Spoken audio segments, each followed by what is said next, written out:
ஒட்டன்சத்திரத்தில் திருடப்பட்ட சரக்கு வாகனம் 24 மணி நேரத்தில் மீட்கப்பட்டு குற்றவாளியை போலீசார் கைது செய்து சிறையில் அடைத்துள்ளனர்.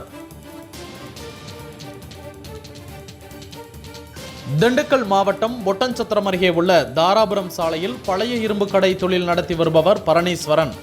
இவருடைய கடையில் பெங்களூர் பகுதியைச் சேர்ந்த முகமது கரிமுல்லா என்ற 30 வயது இளைஞர் வேலைக்கு சேர்ந்து வேலை செய்வது போல் நடித்து நள்ளிரவில் கடையின் முன்பகுதியில் நிறுத்தியிருந்த டாடா எஸ் எனும் சரக்கு வாகனத்தை அங்கிருந்து திருடிச் சென்றுள்ளார். பின்னர் அதிகாலை எழுந்து பார்த்தபோது கடையின் முன்பக்கமாக நிறுத்தியிருந்த வாகனம் காணாததைக் கண்டு அதிர்ச்சியடைந்த உரிமையாளர் பரணீஸ்வரன் உடனடியாக இதுகுறித்து ஒட்டன்சத்திரம் காவல்துறையினருக்கு தகவல் தெரிவித்தார்.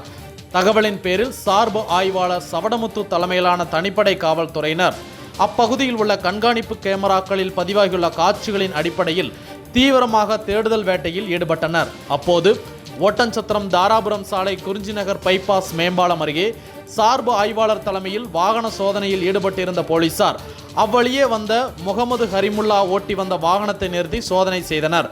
பின்னர் இந்த சோதனையில் முன்னுக்கு பின் முரணாக பேசியுள்ளார். பின்னர் காவல் நிலையம் அழைத்து சென்று விசாரணை மேற்கொண்ட போது அவர் வைத்திருந்த வாகனம் திருடப்பட்டது என கண்டறியப்பட்டு உடனடியாக அவரை கைது செய்து போலீசார் சிறையில் அடைத்தனர். மேலும் திருடப்பட்ட வாகனத்தையும் மீட்டுள்ளனர்.